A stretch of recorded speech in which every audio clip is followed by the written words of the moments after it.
J'ai été me promener étrangement. Je me suis écroulée de fatigue et ce qui m'a réveillée, c'est un immense cœur rempli d'amour. Je pleurais tellement l'amour était fort. Et de l'autre côté, j'ai été accueillie dans ce rêve, ou dans ce voyage, ou dans cet espace-temps peut-être, je ne sais pas. Oui, c'était dans un espace-temps puisque cette personne, elle n'est plus là et je ne l'ai jamais connue. Mais je l'aimais, quand on s'est retrouvés, je l'aimais intensément. Et quand elle m'a retrouvée, je sentais cet amour intensément. Et donc,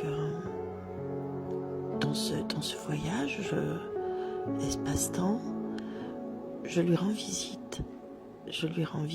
Et cette personne est à l'hôpital, sachant que ce n'est pas possible. Cette personne n'est plus là depuis beaucoup d'années.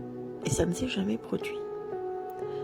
Je lui rends visite et personne n'est alitée dans une chambre d'hôpital, avec tout le confort nécessaire, tout va bien pour elle. Avec une petite difficulté à parler, quelqu'un de très ému, de très sensible, personne de grand âge. Et je lui rends visite et je lui dis « Comment vas-tu ?» Et il me dit « Et toi, comment vas-tu ?» Et je le prends dans mes bras, cette personne très âgée, et je lui dis « Mon papé, mon papé. » Et je lui dis « Mais moi, donc je lui donne mon prénom, je lui dis « Moi, je suis... » Je lui donne mon prénom, je lui dis « La fille de... » Et donc, la fille de et la fille de...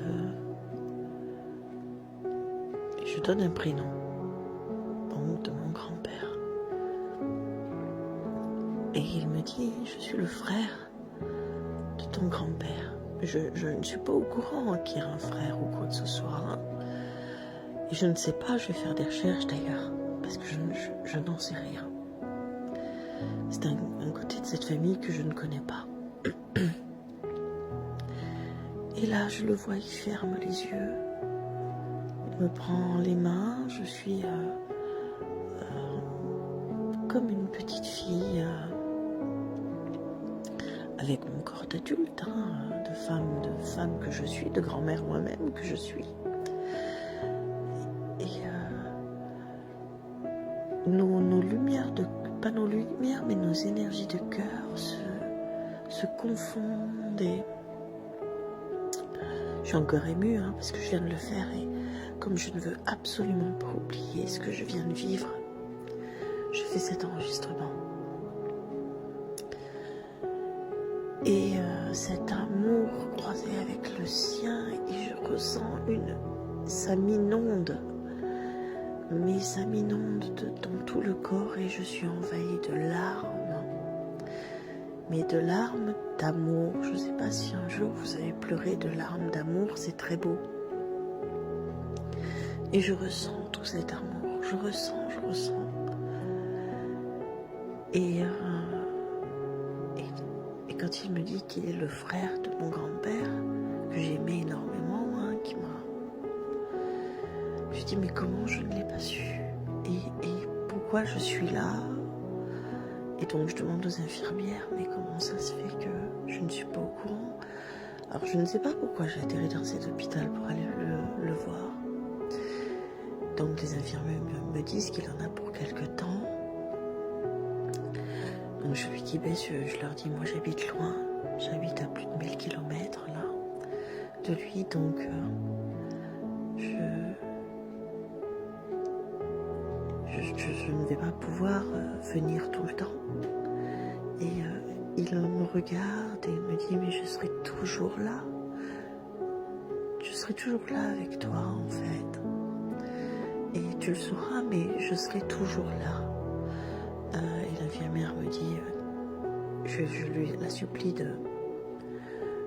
de faire en sorte que cette personne, quand ça sera, je lui dis, je suis spécialisée dans la fin de vie, j'ai travaillé toute ma vie dans les fins de vie, en palliatif. Donc s'il vous plaît, ne le laissez pas souffrir sur les derniers instants. Et donc, et lui me rassure lui-même en me disant, je ne souffrirai pas. Et je serai là. Et il faut savoir qu'hier, je parlais avec une amie au téléphone. Et toutes mes lumières se sont éteintes. Pour ceux qui me connaissent dans l'intime savent que quand un défunt vient me parler ou vient se manifester, j'ai tout qui s'éteint chez moi, mais les ampoules arrêtent de fonctionner. Dans la pièce où je suis normalement, et que j'enlève les ampoules et que j'en mets d'autres. Et ça refonctionne. Puis le lendemain, je remets les ampoules qui n'ont pas voulu fonctionner et ça refonctionne. Mais bon, c'est comme ça. Donc, en fin de compte, il fallait que je reçoive ce message d'amour. D'amour d'un des miens qui m'a appelé sur une période dans l'espace-temps d'où il était. Il ne me connaissait pas, je ne le connaissais pas. Je vais faire des recherches parce que je ne le connais pas. On m'en a jamais parlé. Et je suis encore tout émue. J'avais ma poitrine inondée d'amour et de lumière. J'étais en phase avec cette personne âgée, avec cet oncle, avec cet arrière-grand-oncle. J'étais en phase avec lui. Je ne lui ai même pas demandé son prénom, tellement je voulais m'économiser pour ne pas parler, pour garder ce temps d'amour, à le serrer contre moi. J'avais peur de bouger, peur de perdre ce temps très très fort. J'ai fait je sais pas, peut-être un joli rêve, c'est possible. Mais même là, au moment où je fais cet enregistrement, j'avais peur d'oublier. D'habitude, je note tout, mais là, j'avais peur d'oublier.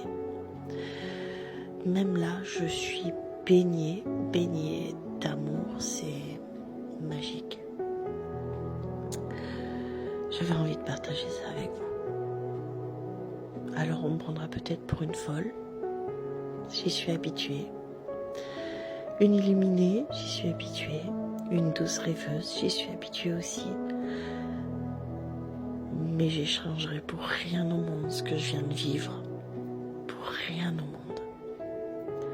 Tchuss, tchuss.